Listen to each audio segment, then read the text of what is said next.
Welcome to another episode of the Movie Bros podcast, number 13, essentially the end of the season one. Lucky Yes. lucky number 13. The Yep, season the Baker's finale. dozen. I didn't even know we were doing seasons. Yeah, we just I didn't We just know, thought it sounded well, cool. maybe we'll see. But so, anything new? Anything new? Okay, I tried watching a couple 3-hour movies just recently. It was like last weekend. I put on Inland Empire, the David Lynch's Yeah. last movie, and it is hard to get into. Like, I just felt myself like just trailing off. I just kept looking at my phone and stuff. I just need to like put the phone away and just pay attention to it.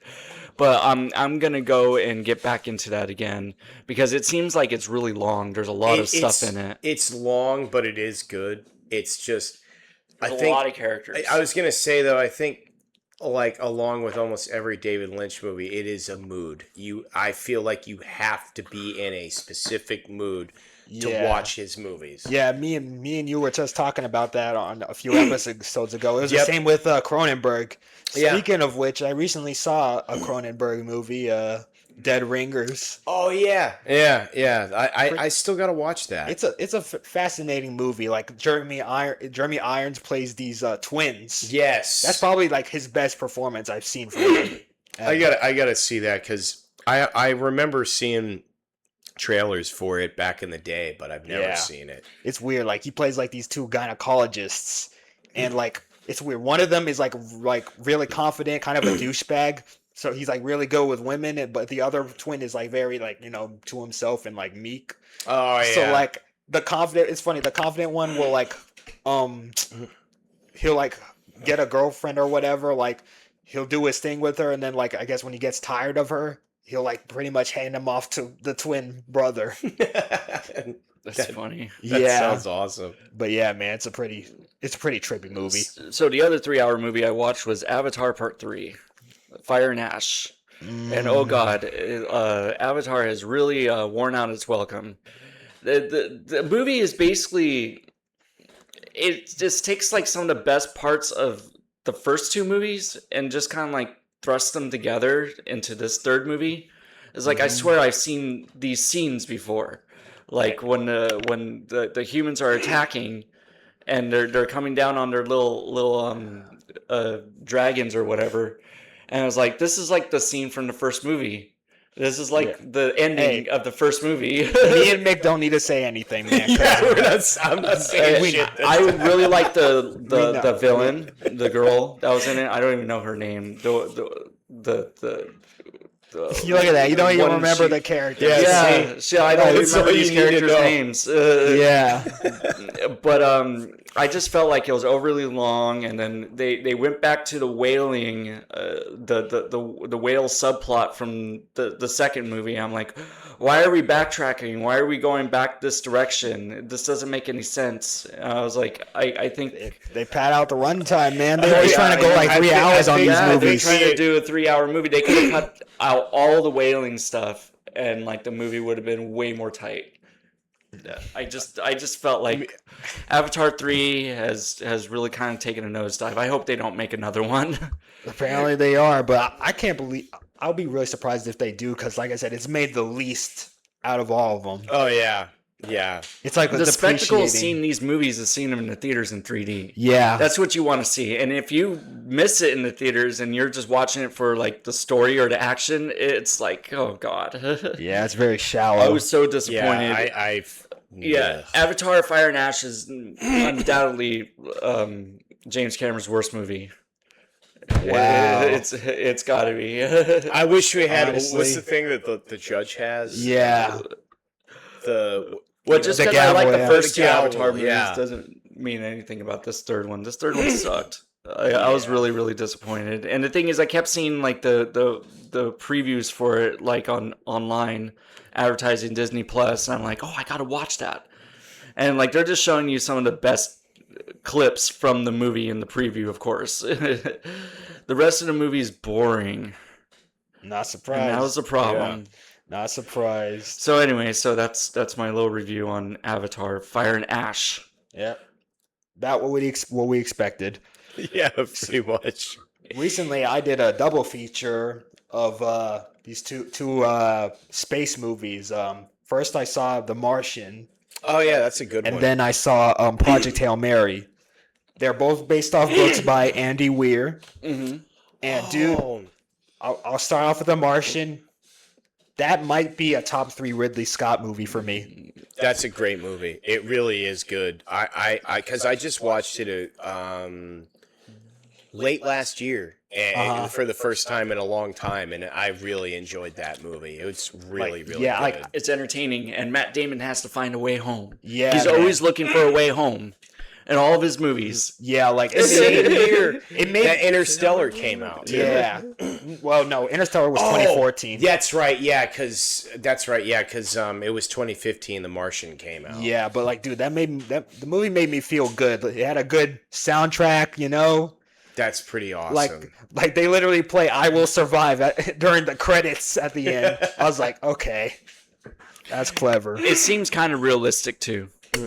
Yeah, and it probably has the biggest cast that Ridley Scott ever worked with. Oh like, yeah, you know, Matt Damon, Jessica Chastain, Sean Bean, yeah, Rooney Mara, or no, Yeah. Kate Mara, Jeff Daniels Kate is Mara. also Jeff in it. Daniels, fucking Childish Gambino, you know, Donald Glover. Yeah, it's got a pretty crazy cast in that movie. And Like Chiwetel Ejiofor. I can never say that name. I can't either.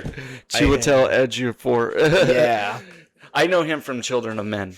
Yeah, I know him from Doctor Strange. I've seen him in quite a few. But the movie I took notice to him in was Triple X.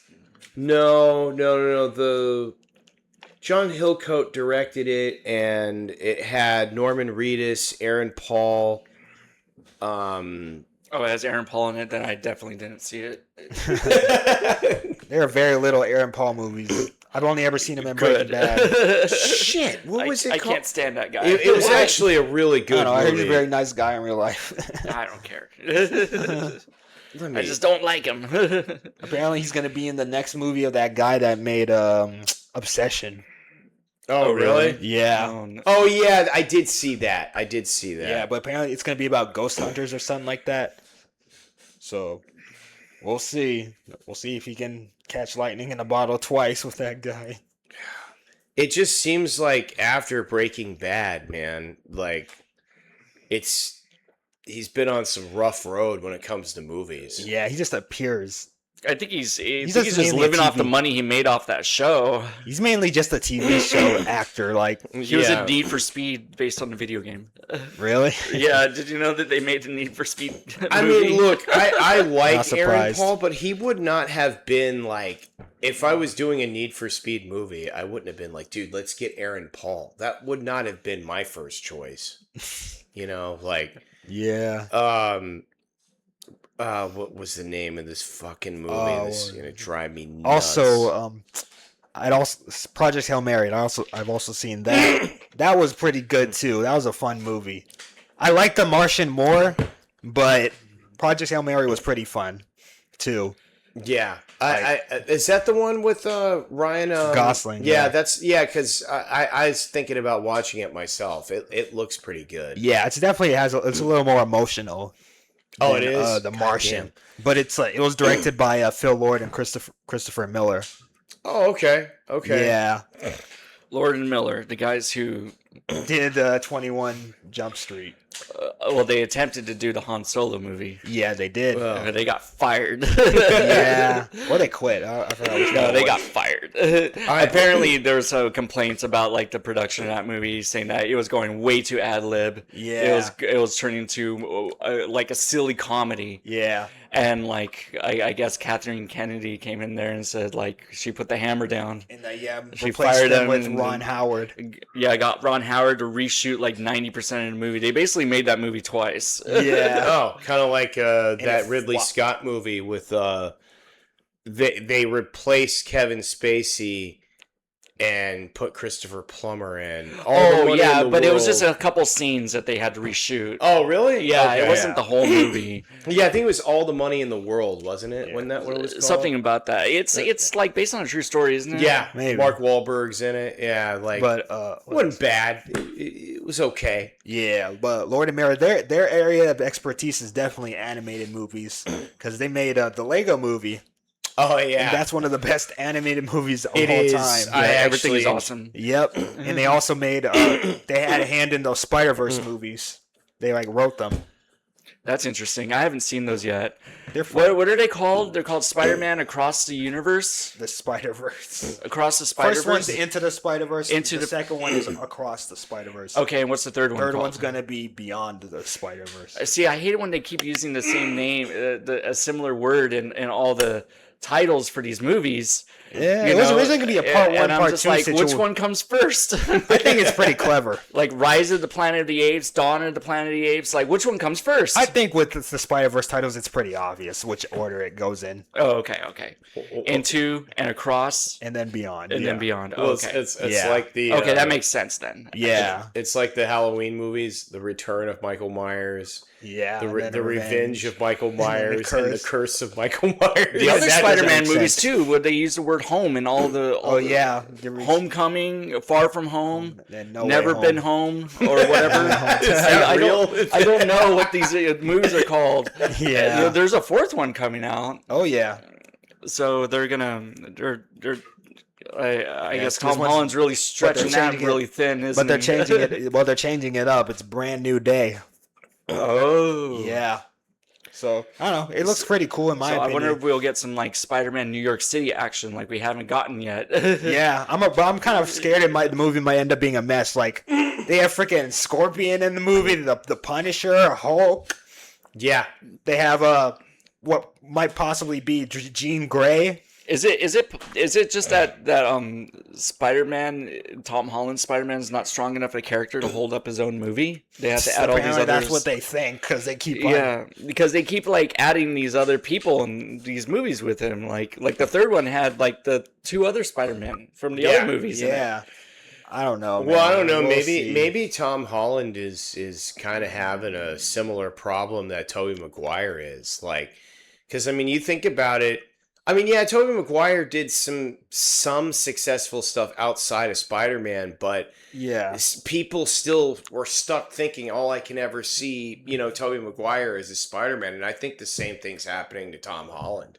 Yeah. Yeah, Like, he just turned 30. He's in the new Nolan movie, The Odyssey. Yeah. But he's like a supporting character in it. Yeah, like isn't he supposed to be playing a young, like a kid? Even though he's He's waiting for his daddy to come back home. His daddy's Matt Damon. Yeah, but he's Matt Damon needs to Such find a way weird home. verbiage for a movie that's supposed to I come know. out in the time that it does. Like, Yeah. Oh, that wasn't a quip or anything. I just did that by accident. Yeah. But Well, he does say that in the trailer, doesn't it he? just so Yeah, he happened does. to be real because, like, yeah, that's real. Like, yeah, like I don't understand. Like, I don't know. Like, I'm not. I I don't even want to get into it. It just pisses me off. I Like, know this is gonna be a weird when it drops, man. Like, dude, did you hear like it got really like badly ratioed? Yeah, it's all the anti-woke people. that Yeah, are- like that are the most ratioing recent it. trailer they dropped, they finally showed off what's her name, Lupita Nyong'o, and I haven't seen as it. Helen of Troy, and they showed Elliot Page. Really? I haven't And that- seen dude. the updated trailer. Was there an And updated the trailer? video has like 200K dislikes Oh, wow. and like 50K likes. You know this movie's still going to make money, though. Oh, It's a yeah, Christopher it Nolan will, movie. but hey, you know With what? with the When budget, I don't know, man. But hey, listen, when the Ghostbusters 2016 trailer came out and it got ratioed, it was deserved, and it's Oh, reminding I forgot me. that movie even existed.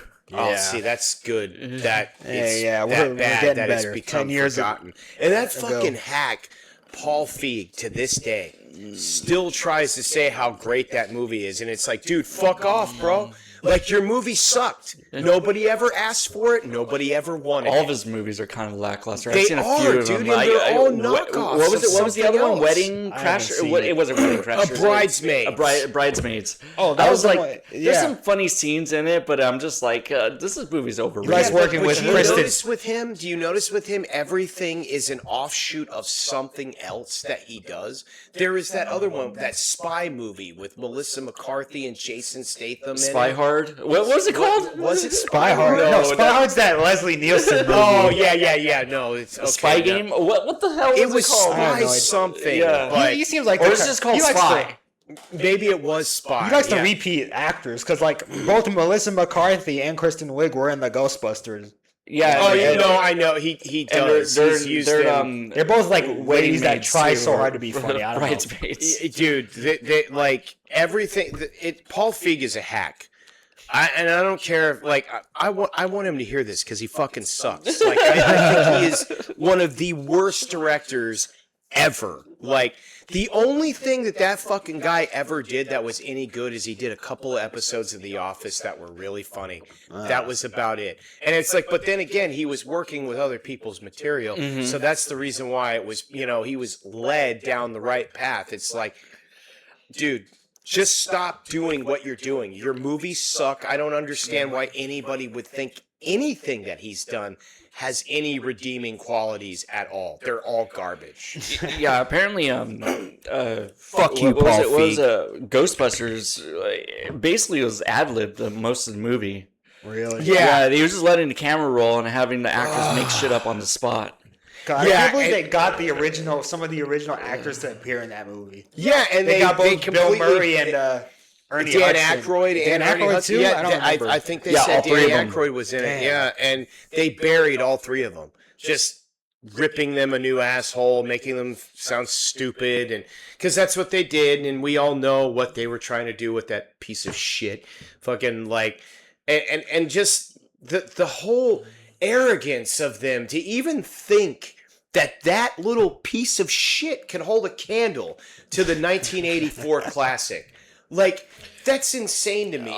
And the level of, like, people that I would hear defend that movie, fuck off. It's not a good movie. It's just not I've never good. heard anybody defend it, to be honest. When- Like You're I lucky. completely forgot it existed. I only saw it. Yeah. I only ever saw it one time, and that's when it came out when I was like 12. But Oh God! See, you don't even remember it. That's good. Like, I remember Chris Hemsworth was in it too. And Yeah, apparently he's the was best part cringe about as- the movie. That's Nah, what I man, hear. He was cringy as hell, man. They had this stupid ass joke where like any loud sounds would start like blaring, and he would like cover his eyes like like. Instead his eyes. He was just supposed to fucking be stupid. stupid, right? Like, what? I mean, I'm trying not to be insulting That towards sounds kind of like funny, actually. people that actually like that movie, but it's like, what kind of movies do you watch other than like, if you think that's a good movie, you know what I mean? Like, when I hear people that are like, oh, Ghostbusters 2016 is not that bad, I like to hear what else you think is not that fucking bad. You know, like, that's insane to me. That's crazy. It's absurd, and you probably have bad taste in movies. Let's be honest. Ugh. Yeah, It's man. fucking garbage, dude. Like, That movie is the one that really started that trend of like them trying to reboot everything with like females and shit. Yes. Like, didn't they do an Ocean's 8? yeah, they did something like that. Yeah. Oh and, yeah, they did the all-female and Ocean's it's just, 11. and then there Like I was forgot what that was existed too. What was that other Yeah. one that came out in 2020? It was all of these girls that were like CIA agents or something. And it had Jessica Chastain in it. It had the chick from Inglourious Bastards in it. Diane Kruger? Yeah. And it's like the something 40/40 or it, like I remember Sebastian Stan's in it too, and I just remember like seeing it, and I'm like, you expect me to believe that Jessica Chastain probably like weighs 90 pounds is kicking the shit out of fucking like super lethal 200-pound dudes with fucking machine guns. You guys are idiots, and anybody that you think that would even watch that garbage, you're fucking morons. You know, I always thought about the same thing about like smaller people taking over like fully grown men, like in the movie Three Ninjas. They're showing these little kids knock down these full-grown men, and I'm like, when you're a little kid, you're watching. It's like, yeah, this is cool, but like when you get to an adult, you realize like how absurd it is. Maybe It's so true. Hits him in the balls, yeah, maybe, but And I was gonna say too, like at least when you're watching like Home Alone, he's using weapons. He's not using hand-to-hand combat against these two people. Yeah.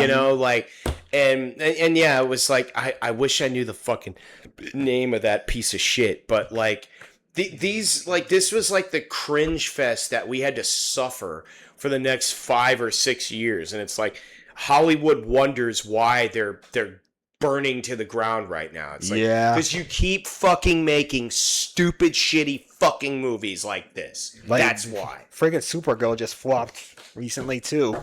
Is it considered a flop? Yeah, dude. It came out this weekend, right? It hasn't even made 100 million yet. Oh, really? Yeah. I was kind of excited to see that movie, but like I'm just gonna wait for it to come out on video. Yeah, fanning the flames to Hollywood. I mean, it can't be any worse than Superman. I mean, you're talking about the first one that James Gunn, David Cornsweat. I don't or even. Whatever his name is. I don't even want to see it. Like I don't have. I wrote a nice little review on it on Facebook. I call him the do nothing Superman. Because he gets his ass kicked all the time in that movie. Yeah, I think I talked about this before. Yeah. I'm pretty sure we talked about this. But I was kind of looking forward to Supergirl because I like the actress that's in it, and I like the fact that they put Lobo in it. So I'll wait to see it. I'm still optimistic about it. Yeah. There's some people that did like the movie. The next movie after this is gonna be Clayface, and that looks interesting, in my opinion. That's like one of those side movies, though, right? Yeah. Originally, it's supposed to be part of the Matt Reeves shit. It's not. No, it's part of the main. James Gunn is gonna screw up this whole thing, isn't he? He already is. He already has. And it's getting worse. And like James Gunn, I never thought I'd say this, but he's like becoming like the Kathleen Kennedy to fucking DCU right now. This is what happens if you get everything. This is what happens if you get a guy from Trauma to run a major company. Yeah, that's true. That's true. I mean, everything like he did, like especially early on in James Gunn's career, I love a lot of his movies. Yeah, like I remember Slither is a pretty good. Slither was great. Super was awesome. Like he's done a lot of really good stuff. The first Guardian of the Galaxy. I liked Guardians 3 the most. I like the first two. I haven't seen the third one yet. I never finished part 2. I love this. I think I just ended up turning it off. Because I knew you were going to say that. He was great. But, no, it was a fun movie. There was a lot of funny stuff in there. I always laugh at the part when he said that just something he said to Batista's character where he was like, it just went over your head. He was like, and he was like, I will grab it and catch it or something like that. Because it went completely...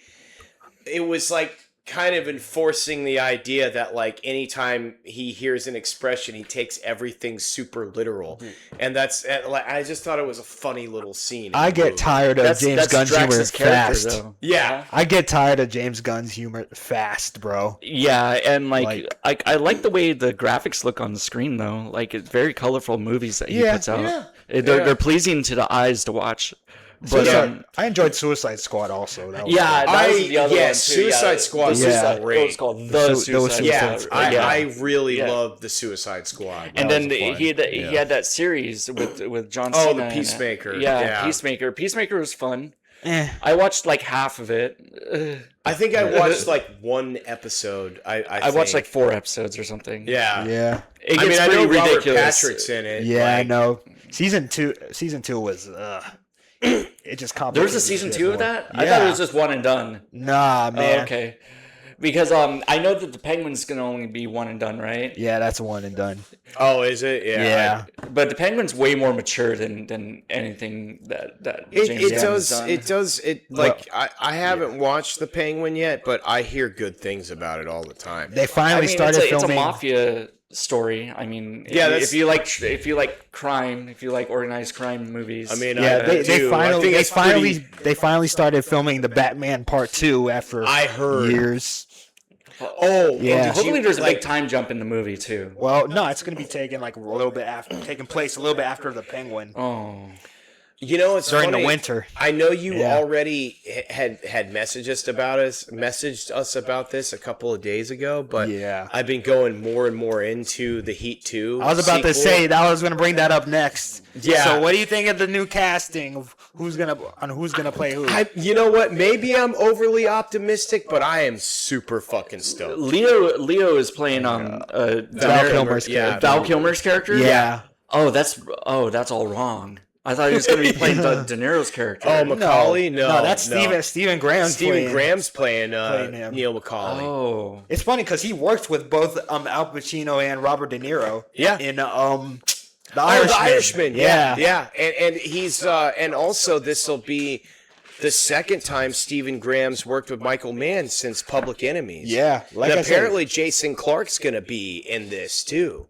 That's the guy. He played John Connor, right? In, Genesis. Yeah. Let's not get into that. Remember that piece. That guy that ruins every movie that he's in. You know what? Hold on. He has bad luck. He does. I'm just gonna say, I think Jason Clarke is a good actor. I just think he just happens to be in a lot of movies that suck. I don't think it necessarily well, maybe it does reflect on him. Maybe he has a really shitty agent. I don't know. They led him in the right path with fucking Public Enemies, but I feel like after he was in Heat 2 is a book. Yeah. Yeah. He was in Oppenheimer too. Yeah. He was really good in Oppenheimer. He's not a bad actor. It's just, he's made a lot of shitty movies. Yeah. But what I was gonna say, man, Stephen Graham is a good actor.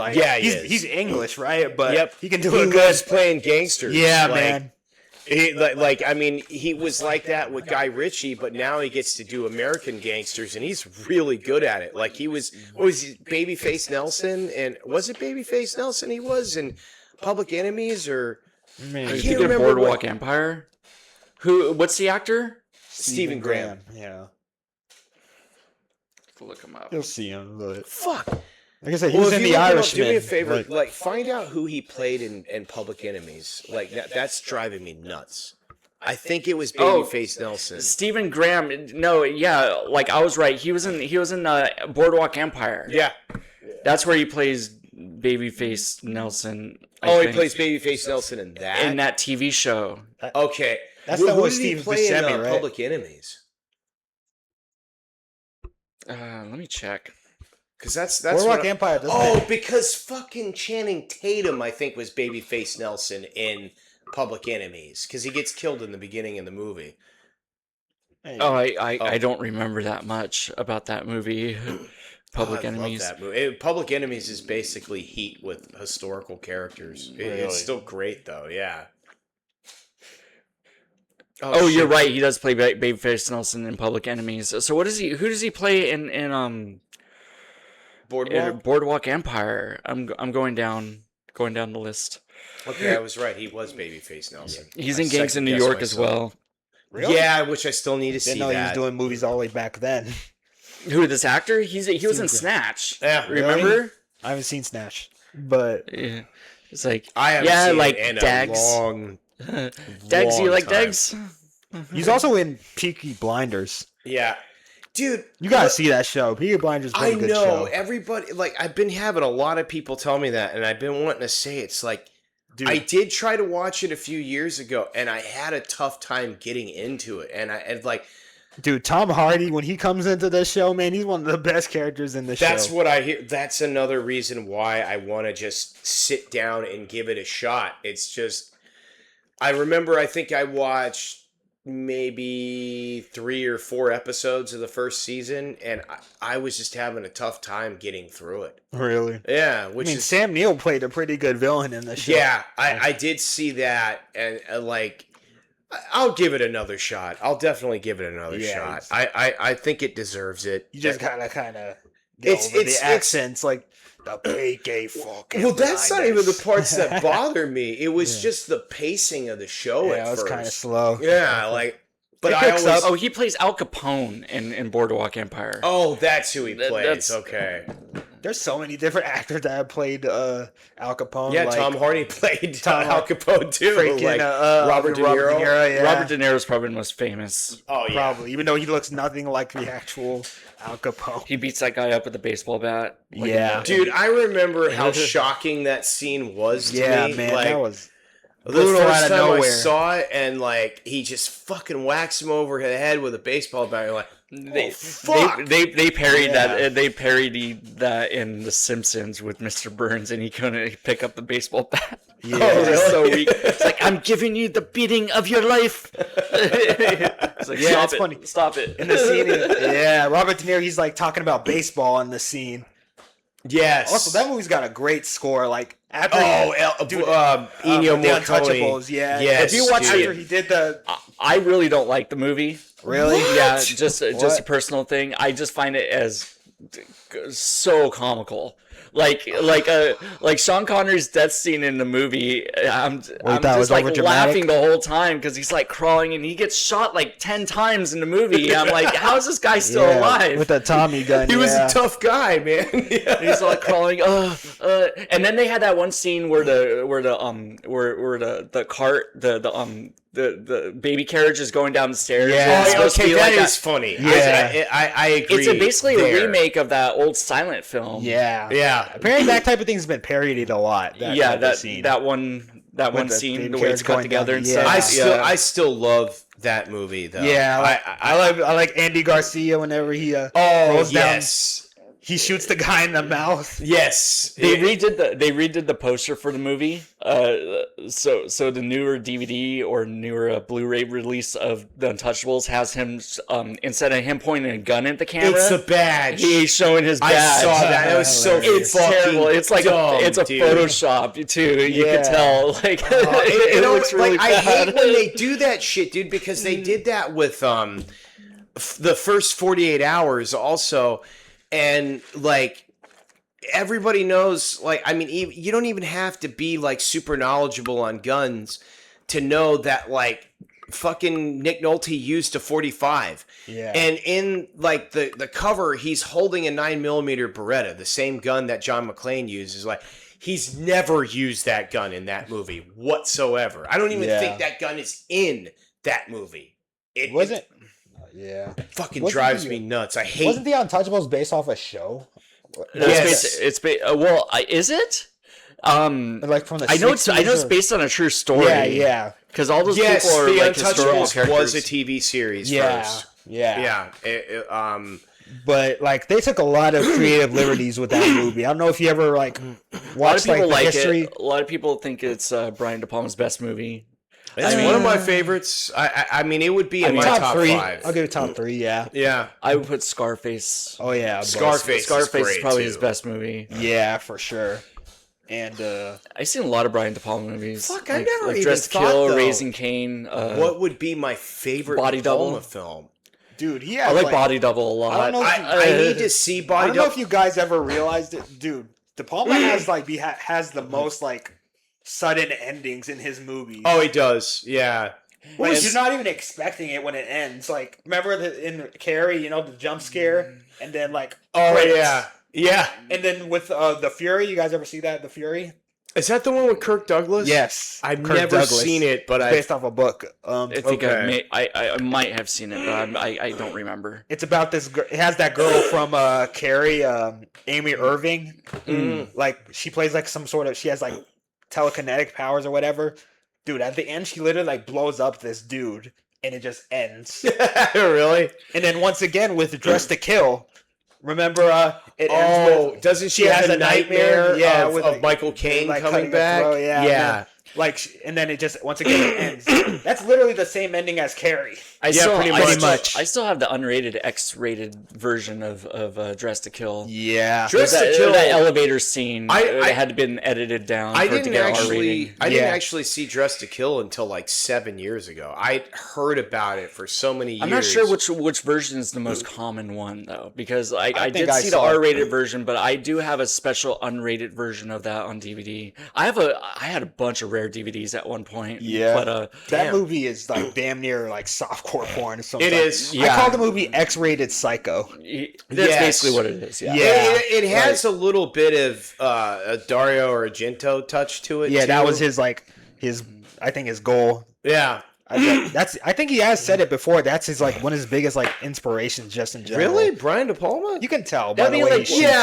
I mean, I know it's not like a shocker, but it's just like, you know how like there's some directors they're obviously inspired by somebody, but they won't admit it. Yeah. You know, and I just kind of figured maybe Brian De Palma might be one of those types where everybody sees it, but he'll just say like, "Oh, it's just parallel thinking," you know, or something like that. It's part of his unofficial trilogy of thrillers from the '80s. What Dress to Kill, Raising Cain, and Blowout. No, not Blowout. Body Double. I would Blowout's '70s, right? No, that's the early '80s. It's early '80s. Yeah. Okay. I still got to see Casualties of War. That one's hard to watch. That's the one with Michael J. Fox and Sean Penn. Sean Penn plays a complete asshole in it. They grape this girl in it. Yeah, that's what I heard. Yeah, basically, like Michael J. Fox's character knows it was wrong to do that, and Sean Penn's character wants to cover it up, and then it becomes violence. Yada yada yada. That's just how it kind of sounds similar to Platoon. But say it's a Vietnam movie. Yeah, right? like I mean, granted, you know, Brian De Palma remade this movie actually in the 2000s called Redacted. Yeah. Really? Yeah, it's the same story. It's the exact same story. Yeah. Wow. Except for it takes place in the Middle East instead. Oh, wow. I didn't know that. Oh, another De Palma film I love. Late 90s, Snake Eyes. Snake Eyes was fucking great. That was a huge hit in the theaters. Like, my parents went and saw that in theaters, and then they're like, oh, it was just okay. And I was like, okay, like, I got to see what this is about. And the first 45 minutes of the movie is great. And then it just kind of drops off a cliff. Really? Yeah. I enjoyed it. That's just how De Palma movies are to me. Like they start off great. It's like all these great visuals, and then suddenly like there's a plot twist, and then nothing is the same after that. Like the Black Dahlia. I kind of feel. Oh yeah, now I feel you on the Black Dahlia. Like, and Femme Fatale. I feel the same way about the original Mission Impossible. Well, I feel like the beginning. Oh yeah, that's probably one of his best movies too. Oh, the beginning, middle of that movie are pretty good, but like there's certain parts where that movie drags. Like I felt like the plot was a little bit too complicated. It is. They're trying to find the list, right? Knock list, or something like that. I do agree. It's a list of undercover agents' names. Yeah. Okay. So I do agree that there is scenes like, I mean, I love the first Mission Impossible, but yeah, there is some scenes that probably could have hit the cutting room floor because it dragged a little bit. That movie, I remember the beginning shocking the hell out of me. Like, you know, he's there going with his whole team and whatever, and they all fucking die. Oh yeah, especially Emilio Estevez. I was like, holy shit, he got such a brutal death. I know, because he's not on the top of that elevator, right? And he wasn't even advertised. No, he wasn't. Like I remember going. He wasn't in any of the promotional stuff. No, like, when I saw the movie for the all. first time, I'm like, oh, that's Emilio. Yeah, I thought the same thing. Like, because I went to go see it with my dad when it came out, and I'm like, Emilio Estevez is in this? Yeah. I didn't fucking know that. Like, and then it's like, oh, now I see why he wasn't advertised. Yeah. They could have done the same thing they did with Executive Decision. Yeah. Oh, Steven Seagal. You know what's funny? Advertising Steven Seagal. But, you know, that's true. And I think that came out close to the same time, year, yeah. too. They were like 96, yeah. 96, 97. Like, but also, it's like when Martin Sheen shows up at the very end of Dead Presidents. He played the judge that sentenced Lawrence Tate's character. I haven't seen Dead Presidents in a hot minute. Great movie. Yeah, Great that's another fucking Vietnam movie too. Yeah, Vietnam War scenes in and that. when they get out of Vietnam, they pull a heist that goes wrong, like really with the white fucking wrong. face, it's pretty iconic. Yeah. Keith David's in it too. It's a great movie. Bokeem Woodbine. Bokeem Woodbine. Yeah, which he's hilarious in it. Like he turns like he's like a religious nut, but like they go back to him in Vietnam. And there's a scene in the movie where he's carrying a severed head of one of the Viet Cong soldiers, and he's got it in his book bag. And one of his crazy. And one of the guys in his unit's bitching about it stinking, and he was like, I told you, Klingon, you need to get rid of that. And he's like, shut the fuck up, Doc. You don't know shit. Yeah. Dude, it's so great, dude. But back to Mission.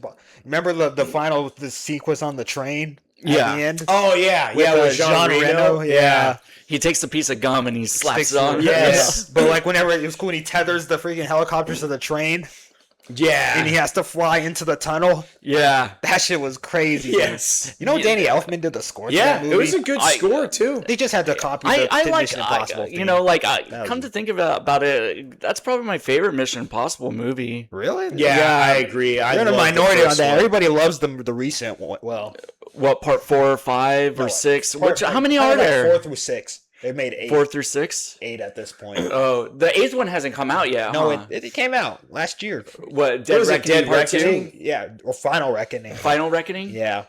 Oh. I don't know. Apparently it dude. was dumb. Apparently the villain was AI.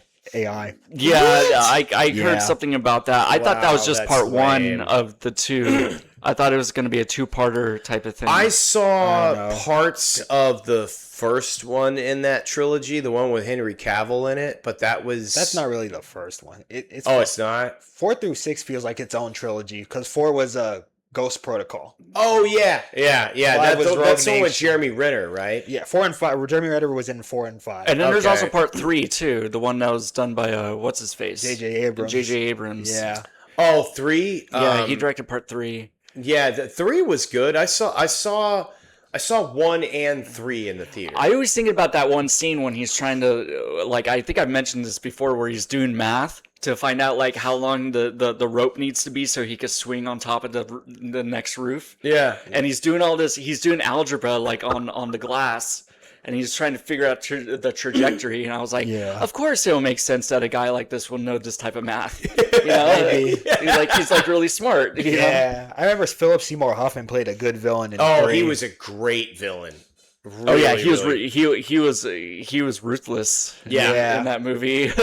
Yeah. absolutely sadistic. Like, yeah, because I saw that one in the theater when it came out too, and same place too, the Plant City movie theater. Yeah. I saw And that's the one and that we 3 went there. to, right? Where we Yeah. saw. Did we see Obsession there or We no? saw it in Brandon. Mortal AMC. Kombat. We saw Mortal Kombat too. Yeah. Oh, okay, yeah. That's But- a nice movie theater. Yeah. I like it because it's small and it's quaint. Yeah. You know what we should do? Like when Street Fighter comes out, maybe we should all go. I'm and see not that. interested in that movie You're not gonna go see it? whatsoever. Nah. I'm more interested in seeing that than I am the new He-Man movie. I'll tell you that much. He-Man came and went. My roommate back in California, he saw it. He said it sucks. Oh, really? I was like, why are they making a He-Man movie now? My dude? cousin tells You know me what it's it is? awesome. It's Like, people who are our age, Yeah. like me and your age, Yeah. that are making movies now. It's like, let's make something from the past. You know, I'm waiting for Thundercats to come out. Apparently that's happening. They're gonna make a Thundercats movie. I don't know if it'll be. We're gonna do a real Ghostbusters. As long as live there's a cheetah action. chick and she's wearing the Unitard. the unitard like she does in the show. Thunder. Yeah. That's so true though that you say that though, because like there is directors that are from our generation now, and I don't think I've really been all that impressed with a lot of them. That are in our age group. Like, Well, some of them like the guy who directed Hereditary. He's in his 40s. I think. Ari Okay. Aster. Ari Aster, yeah, Yeah. and now like Hereditary and Midsummer are both like masterful films. I was gonna say, Yeah. especially Hereditary. Hereditary. Hereditary is That's a rough scary, one, dude. but Yeah, like, dude, that movie made my jaw drop, and that's very Me hard too. for me because of how desensitized the horror. I like Oh, yeah. Midsummer a lot too. I like the never whole idea of finished like the Wicker Midsommar. Man type of thing. That's I haven't basically what seen it is. Midsummer.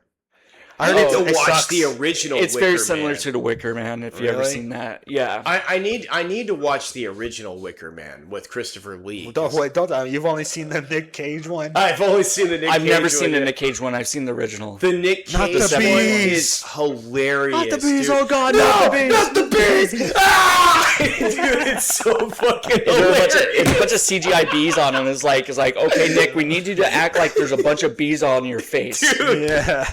it's so great. Like And action, not the bees, not the bees. No, not the bees! Ah! Dude, it's so great. There's another part too where he fucking karate kicks a woman into a fucking coffee table. He punches this one. He's dressed up in a bear suit. He comes up to this one woman and just punches her in the face. He steals somebody's bike too. He punches a chick in the face and steals her bike. Whoa, he just Give comes me the running out. bike! The movie's a comedy. It's not supposed to be a comedy. It's supposed to be but- serious. Dude, No way. when you see the shit Nicolas Cage does, man, it's so fucking hilarious. No way. Like he's talking about like a doll or something. He's like, "Why was it burned? Why was it burned?" Like he's losing. They just tell him How did it get burned? How did it get burned? Yeah, How did it that's get burned? They just tell him how to just be himself I times two. think Like so, what? dude. What's that one movie where he plays himself with Pedro Pascal? Oh, The weight of unbearable talent, talent or yeah. something. I wish that's they it. had a different name for the movie because you can't remember the name of the movie. yeah. I think Sometimes it was bad title can ruin a movie. I Sometimes. kind of feel like Yeah. it was sort of Nicolas Cage's last action hero, kind of in a way, but like Yeah. in a more meta way, I guess. Like, Speaking of Nick Cage, you guys got to watch Spider Noir. That show was pretty yeah, fun. I keep hearing. Isn't I will, but Brendan Gleeson? I don't have Amazon Prime, but I'll just get my buddy to download it and put it on his Plex. Yeah. There you go. Fair enough. Yeah, Brendan Gleeson's in that too. Yeah, isn't he is. That's what I thought. Pretty good. yeah, he so- plays the mob boss. I watched the rest of that documentary that we were watching last night. Oh, yeah. It's like 3 hours long. I know. Oh yeah, but like it shows all this cool footage from like movies and stuff. It's called Video Heaven. Okay. And it's on the Criterion channel, but I had it on Plex. So I just put it on, and me and him were watching it. And there's all these clips from movies that take any It plays movie in that video has a stores. scene that's shot in a movie in a video store. Yeah. okay. Yeah. So that's it's what that cool. movie's about. It's a Yeah. documentary about like video stores within movies. Yep. That's cool. That's Yeah. cool. So it was kind of cool seeing all this old archival footage. There's like movies I've never even heard of before in there. Yeah. Do Lots you of guys, trauma stuff. Do you guys remember this found footage movie? I think it came out a year before Blair Witch, The Last Broadcast.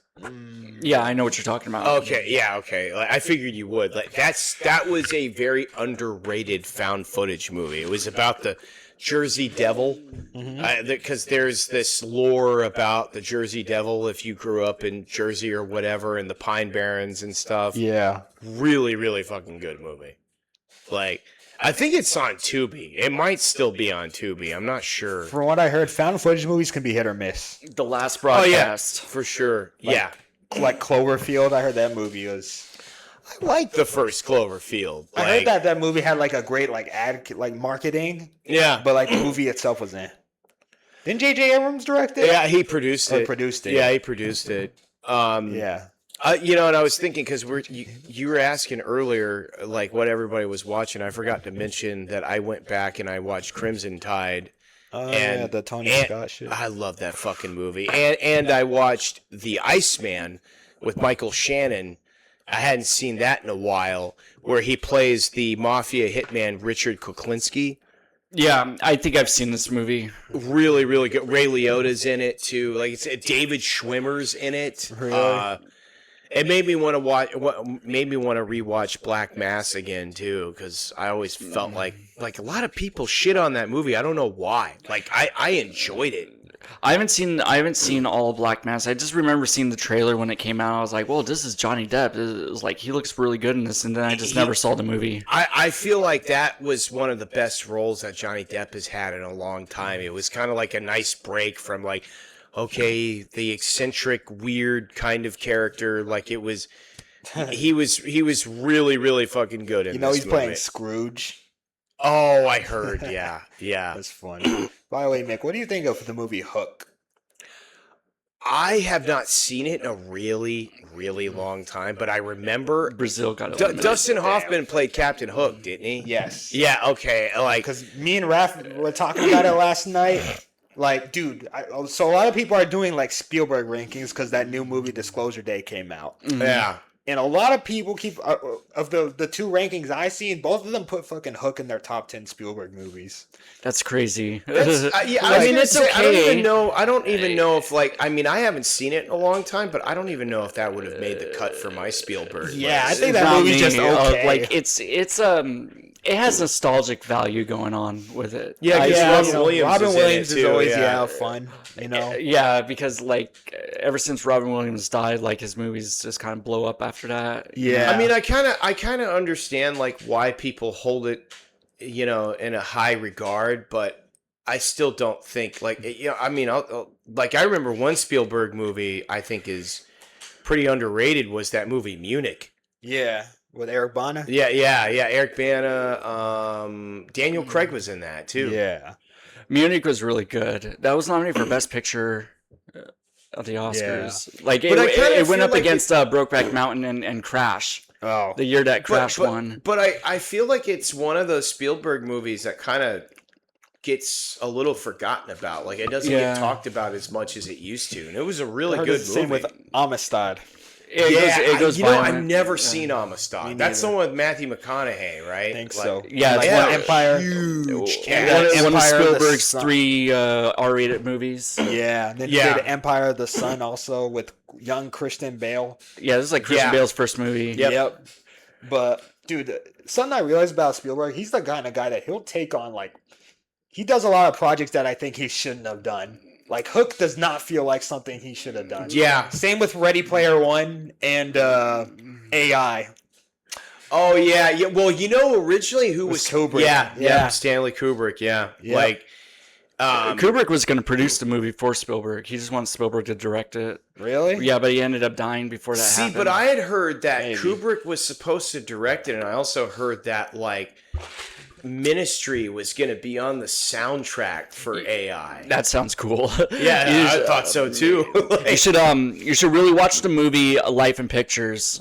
Kubrick, A Life in Pictures, because it explains all of this in the documentary. Oh, okay. Yeah, that's like the there's documentary interviews on with Steven Spielberg in that documentary. Okay. So he talks about it, and it says that he was having conversations with Stanley Kubrick. It was going to be a Stanley Kubrick production of a Steven Spielberg film. Okay. So that was the entire premise. Yeah.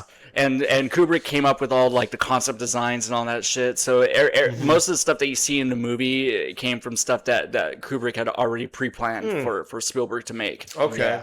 I got to get back on like Spielberg because there's a lot of his movies I haven't seen. Have you seen Always? No, I'm just kidding. You don't need to watch that one. I know. That's the one he did. I mean, it's in about 89. flying planes. Yeah, that had John It's Goodman, Richard right? Dreyfuss, Yeah. isn't it? Yeah, something yeah. like Richard that. Dreyfuss, Yeah. good John Goodman. Yeah. That's his forgotten 80s movie. I never cared for I heard that. that he I also love did Richard 1940 Dreyfuss. 1941. 1942. That's a Is that comic. what's called 41, right? Yeah, that's a comedy essentially. Right, that's yeah. that's John Belushi. Is Yeah. in it. That's Spielberg's like 4th movie, I think. I think so. He did it after Jaws and of Close Encounters. He did it after Damn, Close I didn't Encounters, know right? that. Yeah. Oh, okay. I haven't seen Close Encounters. I haven't. Really? No. Oh, you got to watch that one. It feels. That's It like feels like. it's like classic Spielberg. It feels like It is Disclosure Day classic is just Spielberg. that. It's what I heard. 100% classic Spielberg. I've watched it twice. It's before he started making movies with Janusz Kaminski as the I had cinematographer. Really? So it looks like it doesn't look like one of his modern movies. I feel like Spielberg's all of his newest movies look kind of all the same. Oh yeah, yeah. It's because for of the sure. cinematographer that he uses. Yeah. I had a have to hard see- time though getting into Close Encounters. Really? Yeah, like I mean, I've watched it twice. I mean, I've watched it in its entirety, and because because the first time I watched it was like 5 years ago, and I remember as a kid I saw it, but not in its entirety. I'd always see it like on TV, and I'd sit down and watch maybe about 5 minutes of it or something like that. But I finally watched it in its entirety like 5 years ago. My mom is a big fan of Close Encounters, and she was like, and then we watched it again. She's like, I think Waylon would really like this movie. I don't remember Waylon being really into it either. Like, I'm almost like positive he wasn't. I also really got to see Duel, because I heard that really good things about Duel. Yeah, Duel's his first movie. Yeah. It was made for TV, but it was so good that they put it in theaters for a little bit. Which is funny. Did you know that Ridley Scott's first movie is also called The Duel? Really? Yeah. That's funny. It was, what was it? Harvey Keitel and I think it was it Keith Carradine or was it John Hurt? I can't. But that was Ridley Scott's very first movie. Yeah. I've seen Duel and I've seen Sugarland Express. That's the one with Goldie Hawn, right? Yeah, that's his second movie, and then he made Jaws, and it's kind of like all like history from there. Yep. I just realized, like, you know what? I wish that we had something that could track in every episode that we've done so far how many times we've mentioned Ridley Scott. It's like in every single episode. Yeah. We just like to talk shit on him. Yeah. I was gonna say, like, if it's not Ridley Scott, it's DePalma. Yep. If it's not DePalma, it's Spielberg or it's Cameron. Yeah, Cameron. You know, like, I've noticed that like those four are well, we do bring up Kubrick quite a bit too. Yeah. So probably like those 5 directors we bring up the most. It's not always in a flattering light though, but yeah, because I think they all kind of suffer. Well, except for DePalma. Yeah. But I think with all those guys, they kind of suffer from the same thing of directors that are way past their prime. oh yeah, That like should have For sure. retired a long time ago. yeah, yes, Like Are we including Spielberg in that conversation? yes. unfortunately, yes. I'm sad to say it because I heard He just Disclosure needs Day to make sucked. like normal movies again. Like I mean, I like The Post. I thought that was pretty good. It's entertaining. It feels like a Spielberg movie. Dude, and he's it's not worked all with flashy or anything. He's worked with Tom Hanks so many times, dude. Oh, dude, yeah. What since Tom Cruise too. He's worked with Tom Cruise a bunch, hasn't he? Minority for Report. only twice with War of the Worlds, and- Minority yeah. Report. I could have only sworn those he two did something. movies. I could have sworn he did something else with them too. I don't think so. I don't think so either. It's just those 2 movies. Maybe I'm thinking of who's the other one that Tom Cruise always teams up with a lot? He works a lot. He also worked a lot with Richard Dreyfuss a lot. Oh yeah, Jaws, and then there's Close always Encounters. Close Encounters. Yeah. Yeah. Yep. Um. You know, he originally wanted Harrison Ford to play Alan Grant. Yeah, I do Jurassic remember that. Park. I do. But Look, I'm glad that Harrison Ford turned him down. I am because too. It would have been too much. Like, come on. Yeah, and I'm glad that it was Sam Neill. Like, Yeah, 'cause like Sam Neill's great, and I can't. That gave his career really a shot in the arm. It did, because it before did. that, what he played in a Omen sequel, Yeah, right? he was. he He was was. Damien. He was Damien. a adult Damien. Yep. And like, and then he did that one movie, The Possession. Yep. That movie is fucking crazy. They're remaking it. I know, and what was it? What's his face? Paul Dano is going to be in the Oh, remake. really? Oh, Yeah. Wow. I mean, Paul Dano's a good actor, but we'll see. Yeah, I Don't like tell Paul Dano. Tarantino that. Yeah. You know what's funny though? I could totally see Paul Dano playing Sam Neill's character in that movie. Like I because dude, when you're watching that movie, you're so frustrated and angry with Sam Neill's character because he's lovesick over this woman. Isn't she like possessed by like? I haven't seen it, so I haven't seen the movie either. I just know of that one scene that's in it. Okay. Well, all I can say is you're enraged by Sam Neill being such a pussy when it comes to his wife. Like, I get it. I'm not trying to be a dick. I've been there. We've all been there. But it's just like, dude, your kid has been sitting in his apartment for days. And he's dirty. You haven't given him a bath, you fucking idiot. I didn't want to, like, every time I watch it, I just want to. My mom watched it, and her reaction was, she was like, "God, that pissed me off so bad." It's like, Yeah. And then, like, Sam Neill had a hell of a run of films in the 90s. He did, In the Mouth of Madness right after Jurassic Park. Yes. Then he did Event Horizon. Yeah, dude, Event Horizon. Like, I still think that might be one of Sam Neill's most celebrated, like, movies. Because think about how many people still talk about it over 20 years later. People still... Event Horizon? Yeah, Event Horizon. People want to see that original cut. Oh, dude, I'd love to. I don't think it's ever going to happen. Yeah, the original but cut. They lost it. It's been lost. It's a rumor. Nah, man, you can It'll see be a bits rumor of it, for. man. You can see it there. When you Oh, watch yeah. the movie. I always thought the mystery of Event Horizon was great, like through the first half of the movie, Yeah. and then when shit starts hitting the fan, I'm just like, I'm kind of over this movie now. Oh, It's probably one of Paul W.S. Anderson's better it movies. is. It's considered his and best Soldier. And behind Mortal Kombat also. Yeah, those are his three best films. Resident Evil, man, the original Resident Evil. It was okay. I'm glad you brought that up because like people are going crazy about the new Resident Evil that's coming out because it's being directed by that guy that did Weapons and shit like that. Yeah. But it's like, dude, we've been through this before. How many times have they rebooted this series already? It's not even that. Like, dude, imagine hearing that back in the early 2000s that the guy that directed Mortal Kombat and Event Horizon was doing Resident Evil. Yeah. And then look at what we got with Yeah, that that's first true. movie. I bet it's about to be the same situation. It could be. Oh, the same guy that did Weapons and Barbarians doing Resident Evil. Like, Yeah. to me, it's like, so what?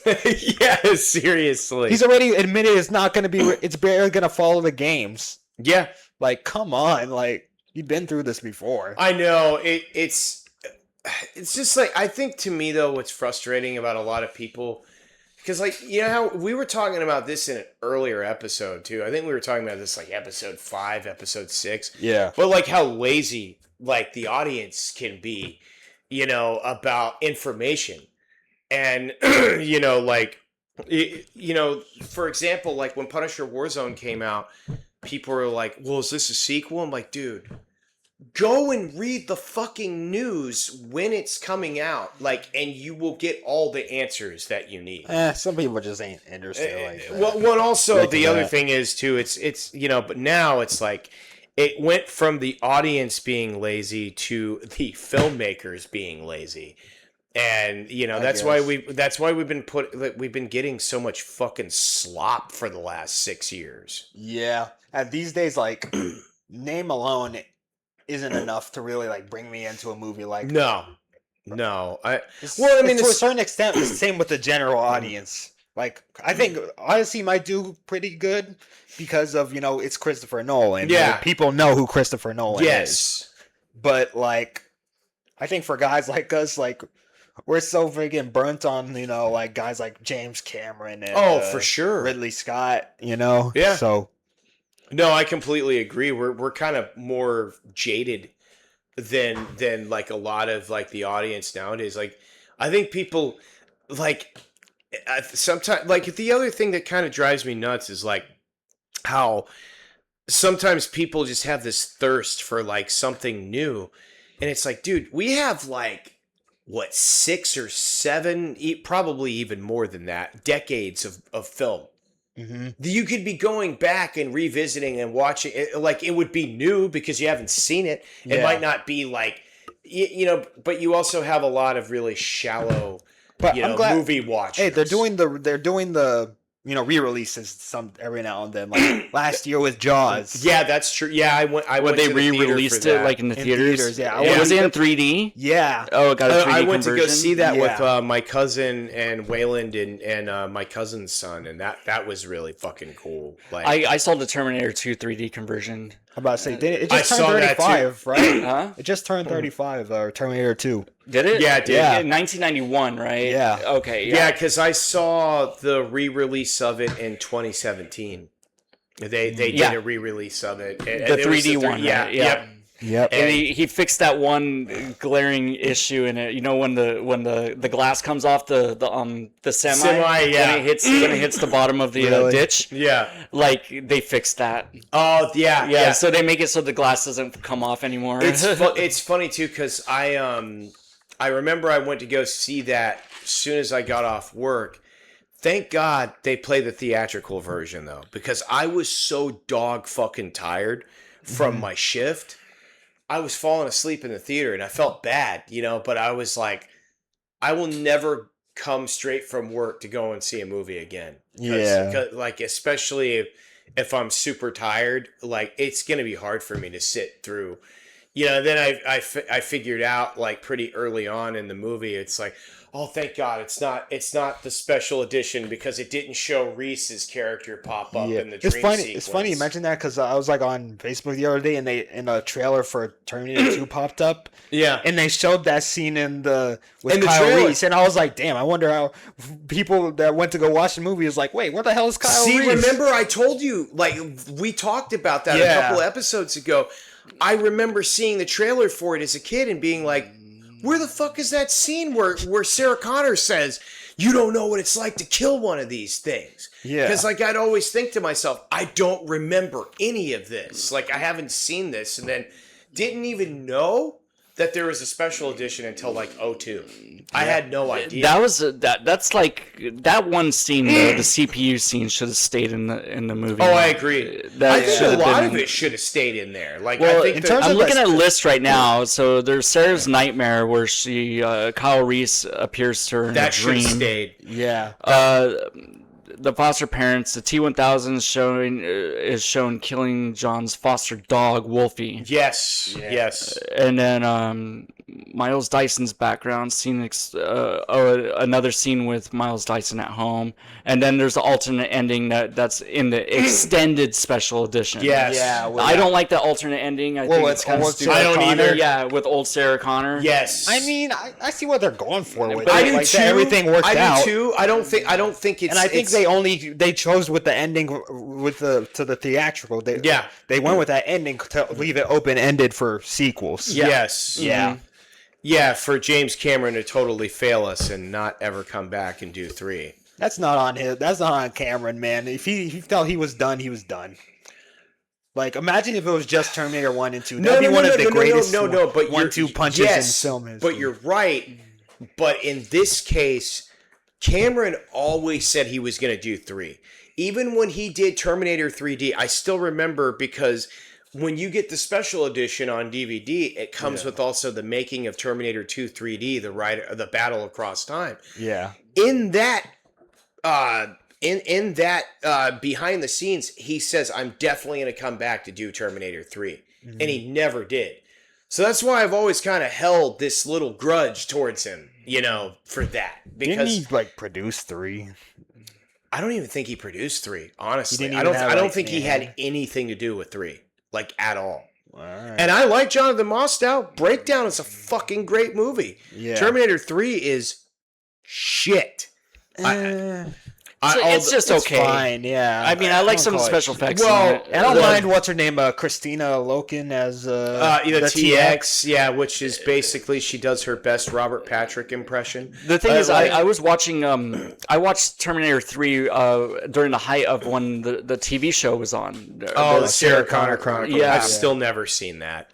So when I was watching that show, I was like, you know what? Like, I still haven't seen Terminator 3, so I rented it, and like the special effects are like really cool in it. And I noticed that I was like, well, this is a big step up from the TV show because the TV show doesn't look anything like this. Yeah. Well, look, and hindsight's always 20/20. I was just telling Biggy this before you got here. Genesis and Dark Fate made 3 seem not so bad of a movie these days. Yeah, I know. Genesis is horrible. I remember I enjoyed some of the earlier parts of that movie. Yeah, before they take the time go jump. back. Yeah, I remember I enjoyed those parts. Like the parts that take place in the 80s, they're like basically like reshoots of the first movie. Yep. I hated that. I actually hated that. And then when they do the time jump and they go to present day, right? You see John Connor he's played by Jason oh Clarke, god, and they make him a Terminator. Like what? So dumb. And then it was even worse one than of the Dark directors of Thor. Alan Taylor. Yeah. And then Dark Fate. Oh my god! The beginning of that movie, dude. I almost have as much hatred for that movie. It goes on par with the Ghostbusters 2016 And can you movie. believe Cameron himself co-wrote the story on It that? blows my mind. It blows my mind. I think James I Cameron, can you spot out failed it. I know what miserably. I can tell what his addition was to that movie. What? It's pretty obvious in my opinion. What? You remember it's showing what a Terminator does after it completes its mission. Oh yeah, yes. That You're has right. to be something that the thing that I Cameron think added. so too. And it's like I hate Goes the and whole starts a Legion. family. Yeah. I hate the whole Legion thing because Skynet's no more and Legion took over or something like that. Just fuck that movie. That movie sucks, dude. And then the worst thing about it is, so then you got this one chick that, like, I don't know if she's like an immigrant or something like that, and we're supposed to be like, oh, so John Connor's not going to be the leader of the resistance. Some fucking lady that I don't even know, that didn't even have any appearances in the previous movies. I'm supposed to get behind this fucking chick to be the new leader of the resistance. Fuck you. I guess No I guess way. I guess the thing is, like, Judgment Day is inevitable. Yes. Yeah. Well, The that's what they story. said in the third one, too. Yeah. That Judgment Day was inevitable. Okay, fine. I can live with that. But just don't make a shitty fucking, like, stop doing retreads of 2. Please stop fucking doing that. They do that ever since, like, after 2. It's all of them trying to do 2 over and over and over again. And it can, except for Salvation. Salvation had the right idea. I'm leaving that one out. But, like, Genesis, 3, Dark Fate, all have tried to do it. And Well, if you think about it, part 2 is just a retread of part 1. If you want to go there.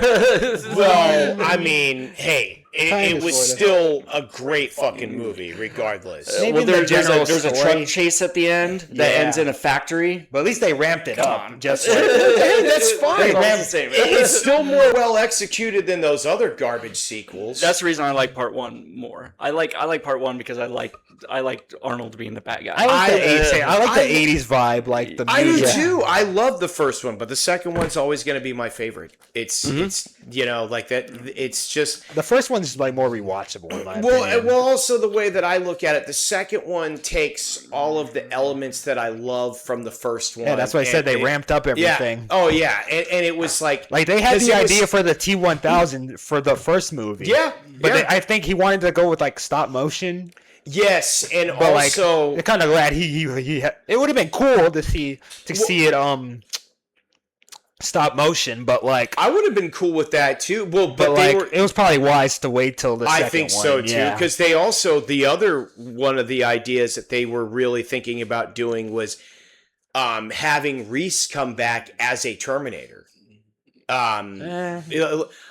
I see why he thought that was a good idea, because he was like, think about it. The ultimate trauma for Sarah Connor is the man that she loves and had a child with is coming back to kill her. That worked well. Okay. And that, Maybe you on know what I mean? that That's angle, pretty. yeah. And then the guy that tried to kill her in the first one is protecting her. What Yeah, a that mind would've been fuck that could have crazy, been. yeah. You know, like, so I see why James Cameron was pretty like animate about that idea at first. If I'd been him, I probably would have felt the same way. Like, but yeah, and I mean, like.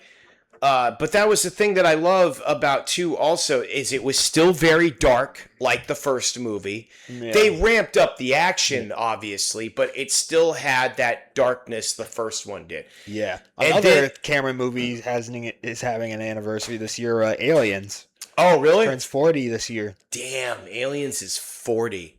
Yeah. I fucking love Aliens. Aliens is so good. That's another one of where my I agree with- favorites. where I think the first one's better, though, in my opinion. Just on an artistic level.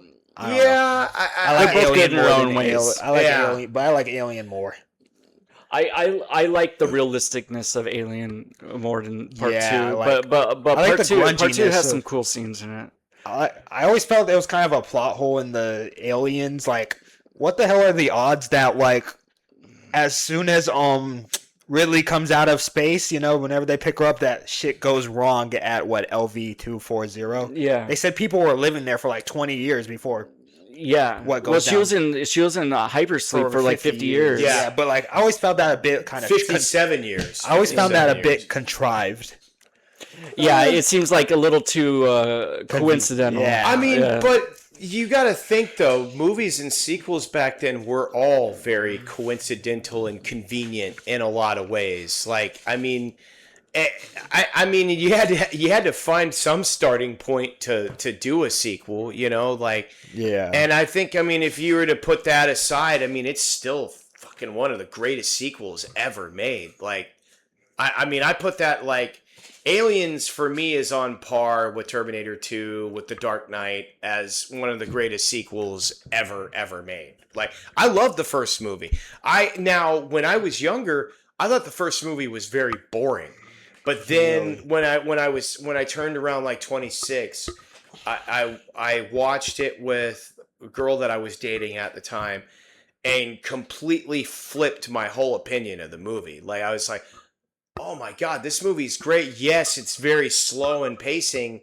And I think it was because I was so used to the pacing of Aliens. Mm-hmm. You know, I was expecting that from the first movie. And I was already a fan of Ridley Scott's movies. And obviously I forgot about Blade Runner because Blade Runner is a very slow moving movie too. Yeah. Alien, I think, is way better than Blade Runner, obviously. Like, I think Blade Runner is more visually appealing than it is.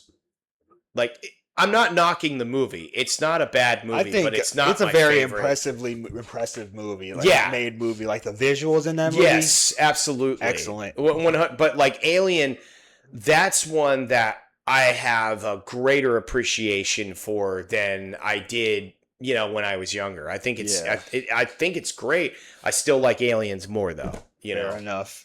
But one more topic I want to cover. I've been kind of going down a James Bond rabbit hole recently. I saw that. Yeah. Yeah. So far I've watched the first 4 Connery movies. What are you watching it on? Online and shit. Oh, you found it online? Yeah. So first, first one was Dr. No. Yeah. Yeah. Pretty good. Pretty solid. Okay. Had some like the villain Dr. No himself was had a lot of good build up, but like he was kind of disappointing in the end. Like Bond villains kind of got better as they went along. Yeah. Raph, join in, man. Okay. You're the only other person that's seen Dr. No here. Well, I saw it a long time ago, like 20 some odd years ago. Really? Yeah, like Yeah. I watched the first 3, and then I just kind of skipped around to different Bonds. Yeah. Like the first, of course, there's From Russia with Love. That's probably the most iconic. Goldfinger's definitely. Goldfinger. Yeah. More. Like with Odd Job and stuff, you know. Oh yeah, that's right. Honestly, huh? I'm kind of looking to you guys when it comes to this because I do eventually want to go on a Bond rabbit hole, but like Yeah. I just Just try watching one from each actor. what so- I want to do is I want to revisit the Timothy Dalton ones first because those were my favorite. Those Well, are that's easy. just You, two, you so- could watch those like in an afternoon. Yeah, there's only That's two what I of was gonna them. say because there's only 2 of them, so Yeah. I can wipe that away real fast. But like, yeah, dude, I feel so dumb for not knowing this, but I only recently found out that freaking Donald Pleasance played a Bond yeah, villain. Blofeld. Yeah, I didn't know he was that the one. original Blofeld. I didn't yeah. know that. Was that the And, one with Sean you- Connery? Yeah, you only Oh. you only live twice. Yeah. Yeah, and then there's also the other villain played by what's his face? Robert Shaw. Robert Shaw. in He's From Russia with Love. Oh yeah. yeah, and also isn't Christopher Walken in one of Yeah, them too? one of the more movies. Yeah, He's yeah. one of the A View to Roger Kill. Moore. Yeah. Yeah, And it's because funny he's 'cause his got henchmen blonde are- hair in it, doesn't Yeah, because it's funny. His henchwoman was played by Grace Jones. he? I gotta. Yeah, funny. I do want to go down a Bond rabbit hole. Like I think I like on Fandango. I have all of the Daniel Craig ones, but I Those don't ones are think we too ha- serious. Yeah. You need to go a little bit more lighthearted. Like watch Moonraker. Oh yeah, I always hear about Yeah. Moonraker too. That's probably I've seen at this point I've seen the first 4. When I was a little kid, I saw The Spy Who Loved Me, And with the rest of them, I would always just kind of like skip through them because I don't know, they were kind of boring for me back then. The older ones, like that, I always heard about the most, like, you know, even before the Pierce Brosnan ones or the Timothy Dalton ones, I always heard about From Russia with Love, Moonraker, and Man with the Golden Gun. Yeah, that's one with Goldfinger. Christopher Lee. Golden Gun. I think it was the Man with the Golden Gun. I think those were the. Yeah, that's the Roger Moore one. Yeah. I Like think I said, those are the three that I. Christopher always... Lee played the man. What's with the Golden one Gun. where that? Oh no shit! I didn't know Yeah. that. What's the one where that black guy gets blown up? Oh, that's Live and Let Die. Oh, I saw that. I saw that he gets clip. full of gas Yeah, that and he was- goes and pops like a balloon. Yeah, played by Yaphet Kotto. Oh, that's right. Yeah. That was Roger Moore's first movie. Oh, okay. Yeah, it's funny because it was like the second book. That's so hilarious, though. It's weird. It's weird the order they went in terms of like the movies because like Doctor No was the first movie, but it's like the sixth book. Yeah. So it's like Casino Royale is the first book. I think they've already ran out of material. Yeah, with the dude. Like books. License to Kill was the first movie that was like its own original story, Bond Really? story. Yeah. Oh, really? I didn't know yeah. that. The rest of them are all like Ian Fleming stuff. I think what's the other one? After Casino Royale, Quantum of Solace. That's that was another one. That's from an Ian original. Fleming. No, that's not original. That's a Ian Fleming. Oh, really? Yeah, it was part of a short story collection for. Oh, okay. But I think I only ever saw GoldenEye and Casino Royale. Those are GoldenEye I've is like seen. top tier, though. Yeah, that's like one of I the saw that's one of GoldenEye. the best ones. That's original one, too. And I saw Tomorrow Never Dies. I saw License to Kill. I've seen Casino Royale. I have not seen any of the Sean Connery or Roger Moore ones. Okay, Like well those- then Connery's now you know where one of the you need to best. go. Yeah. He's up there, dude. You know he wears a wig. in that- Toupee, yeah.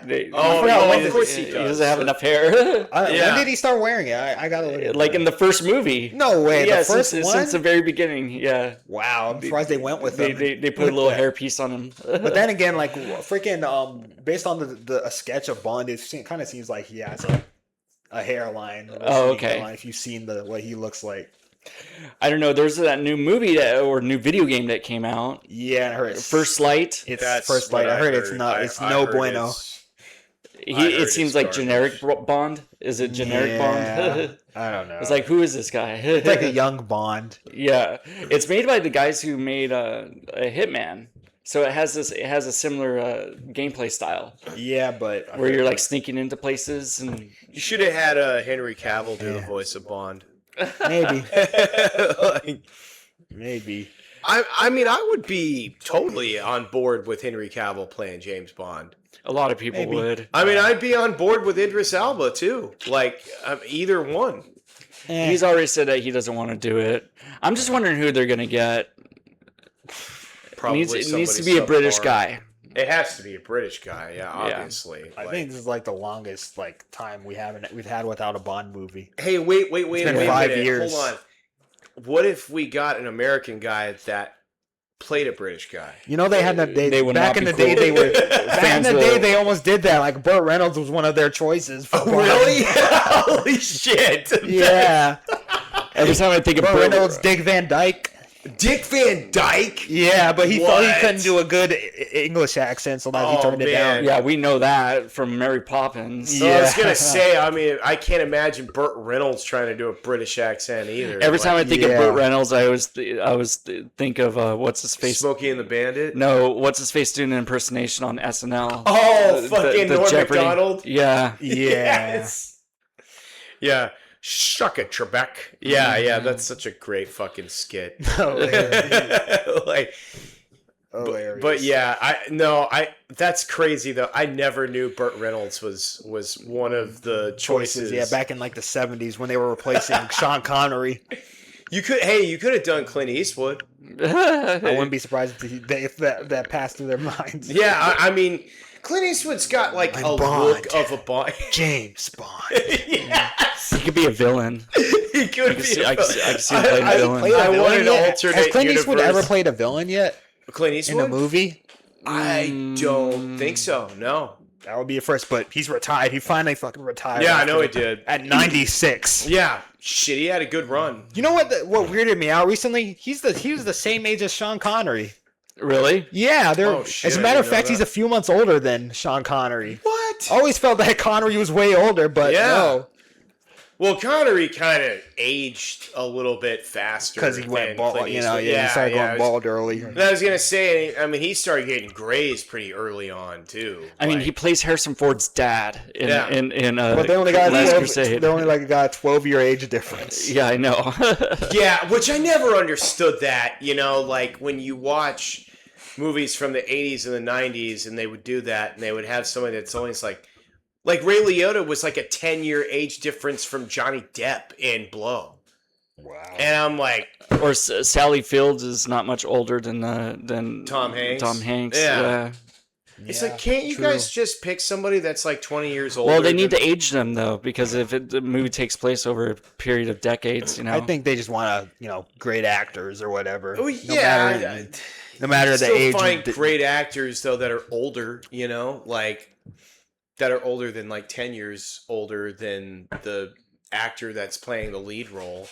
Fair enough, but hey, All well, right. we've been going for a while, We kind of had it made up for a last episode because the World Cup and shit is going on, Yeah, so I we've need been to kind get- of distracted. I need to go home and watch the Mexico game. Yeah. Oh, Brazil got eliminated, by the way. Tragic. Norway eliminated Brazil, which is crazy. Wow. But hey, we'll be back next episode with kind of a new season, I guess. Yeah. We might be rebranding, so Yes, the stay tuned for second that. season is coming. All right. Well, thank you, everybody. Have All a right, good You one. guys have a good one. Bye.